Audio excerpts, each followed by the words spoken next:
What's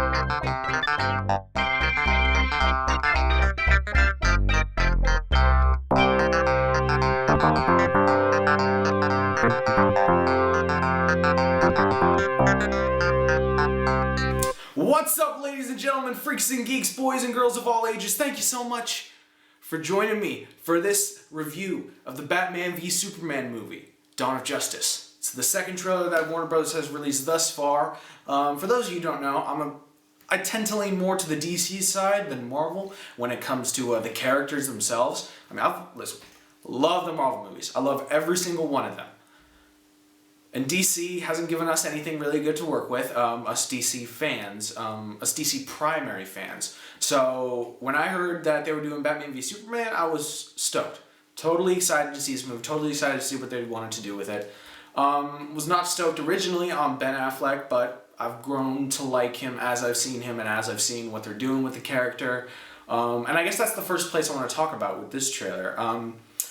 The entire first minute of this trailer, I want to say, is essentially a conversation between Bruce Wayne and Clark Kent, which I always think is the most interesting aspect of the relationship between Batman and Superman. Not so much the superhero aspect of themselves, but how they present themselves as everyday people. Clark Kent presents himself as, an average man, just paying his dues and just living his life. Bruce Wayne is generally the playboy, and I've always liked the dynamic and just the contrast between the two characters. So seeing these two have such stark opinions about someone like the Batman and just kind of like throw each other under the bus and just discuss it fervently with each other in this very public setting is very cool. The other thing I want to mention is we see a lot more Lex Luthor in this one. In this trailer. We hear a little bit more of his dialogue, we get a little bit better sense to his personality. I'm bought on Lex Luthor. I like Jesse Eisenberg as Lex Luthor. I am buying it. I am looking forward to seeing his performance. He's a world-class actor. He was nominated for an Oscar, for cripe's sake. But up until this point, I never really bought the idea that he could be the powerful Lex Luthor that a Clancy Brown or a Kevin Spacey was. I love the Kevin Spacey Lex Luthor from Superman Returns, actually. I really did enjoy him. And I definitely like Clancy Brown as Lex Luthor, the voice acting of Lex Luthor. But this one, I'm excited to see what they do with it, with the character. I like Jesse Eisenberg. I definitely am looking forward to when he gets bald. They're saving that for the movie, apparently. But I'm pretty psyched to see what they've got in store in that perspective for the character. What else happened in this trailer? Not much new that we hadn't already seen or that we weren't already speculating was going to happen. We've seen the destruction of Metropolis from Bruce Wayne's point of view. We've heard about his opinion. We've heard his disputes with Alfred, who Jeremy Irons as Alfred was an astounding choice. This kind of shows to me that this is not going to be the traditional Alfred Pennyworth where he is simply the caretaker and the father figure to Bruce Wayne that he traditionally is. I see a Jeremy Irons, Ben Affleck, Alfred, Bruce Wayne relationship as Alfred not necessarily being the father or the butler. I see him being the big brother kind of mentality between the two, which I always thought was kind of cool. I hope this is the Alfred where he's like an ex-MI6 agent, just to add that spy background to him. I always thought that was kind of cool about Alfred when they did that. Or was he MI5? He might have been MI5. I can't remember. Ministry of Intelligence from Britain, which I always thought was really cool. And he looks great. They all look great, actually. Superman and Batman, when they fight it out, no matter if Batman's in his regular suit, in a Batwing, in a Batmobile, and in the freaking Bat armor, Batman is looking really good. And I like his voice. I like his synthesized voice. It's difficult to kind of figure out what you got to do with Batman's voice. Whether you do the dark, grisly, what Christian Bale did for the Dark Knight trilogy, or you gotta kind of just deepen your own voice to begin with, which is kind of difficult for Ben Affleck to do, considering that his Bruce Wayne has a deep voice to begin with. So they went with the synthesized route, kind of like what Arrow does on the Arrow TV show, what Green Arrow does on the TV show.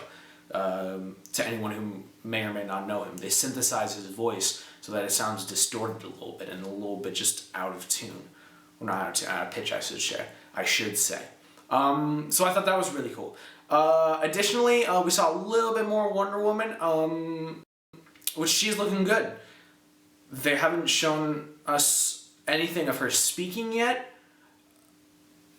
Take that for what you will, but I guess she's going to fill a bit more of a major role than someone like an Aquaman will in this movie. Not seeing a whole lot of Lois Lane yet, not seeing a whole lot of Ma Kent. Just reaffirms that it's not a Superman movie. In a manner of speaking, it is a Batman and Superman movie. You're going to see both sides of the coin, which is kind of cool. One disappointment was the reveal of the monster. People have been speculating that this isn't necessarily Doomsday, and for those of you who don't understand, Doomsday is from my understanding, a prehistoric Kryptonian that is every bit as powerful as Superman and actually ends up in the comics being the death of Superman. I'm not psyched about it. I mean, his look is pretty uninspired, I think, very basic to begin with. But the fact that they're using this character very early in their DC game, I'm just wondering what kind of stakes that means for the rest of the DC universe. Because I don't know. I think when it comes to DC, they have even better villains than Marvel does. And I think a lot of what happens with the DC movies is you get tripped up trying to give those villains the same kind of power and authority on the screen that the heroes have. So you want to also be enjoying the villains as much as you enjoy the heroes. Whereas the Marvel Universe, it's mainly about you're going there for the heroes. The villains are the conflict that the heroes have to overcome. They're little more than a piece of the puzzle, really. Whereas in the DC Universe, I've always noticed, at least in the past DC films, the villain has been the centerpiece. Has been as much of a centerpiece as the hero has. Doomsday is a little tricky to do, and when you throw him in so early, it leaves me wondering, where do you go from here? Don't get me wrong, Superman has great villains, but it just seems to me like this movie could have easily been a standard Batman v Superman movie. At the end, maybe fighting Lex Luthor himself, but not Doomsday. I don't know. Just personally, I was hoping Doomsday wouldn't show up. I heard all the rumors. I knew what was going on. But I was just hoping that he would have stayed in the shadows just a little bit longer. Maybe for Man of Steel 3, he would have shown up. But this is the direction they're going to go. And honestly, I'm taking this. I'm still optimistic. People like Jesse Eisenberg and Ben Affleck and all the actors, respectable actors, have praised the screenplay for it. So I'm hoping that this is one of the movies that Zack Snyder, the director, does, where the screenplay is really the star of it, not so much the action or the style. Because I feel like that was a little bit of an issue in Man of Steel. I love Man of Steel. I enjoy it very much. But towards the latter half, it became more about style and action more than the script, which kind of detracted me a little bit from the experience. But nevertheless, I enjoyed my time with Man of Steel, and Batman v Superman: Dawn of Justice looks incredible, and I'm excited for it. I'm looking forward to it.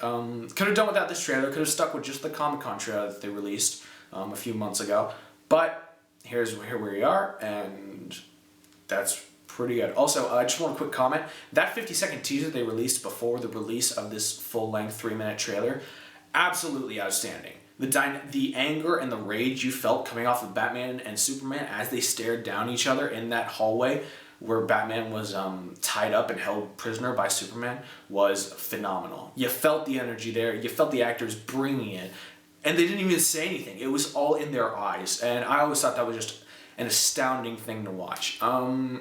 So yeah, I hope the majority of the movie, if the majority of the movie is that kind of intensity of Batman v Superman, then I'll be happy. If the director ends up deciding halfway through that Batman and Superman are done fighting and they're going to fight people like Doomsday and Lex Luthor, I'm going to be a little disappointed. But here's hoping that at least 2/3 of the movie is Batman v Superman. So there you go, ladies and gentlemen. That is my review of Batman v Superman: Dawn of Justice, trailer number 2. What did you think about it? You can go ahead and leave some comments in the comment section below. Feel free to like this video if you enjoyed my discussion.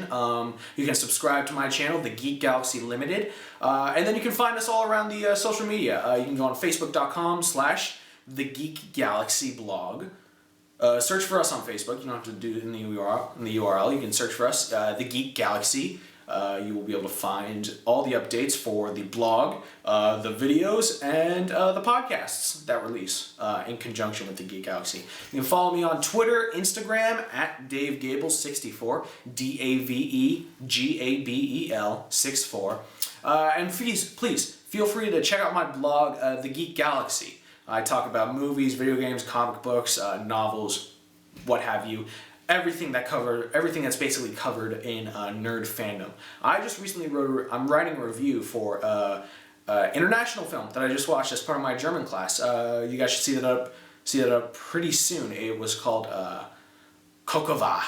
I don't know what the name. I will get into the meaning of the name and the plot of the story later. It's actually a pretty good international film, so be on the lookout for my written review on the blog. Maybe I'll do a video review as well. I don't know.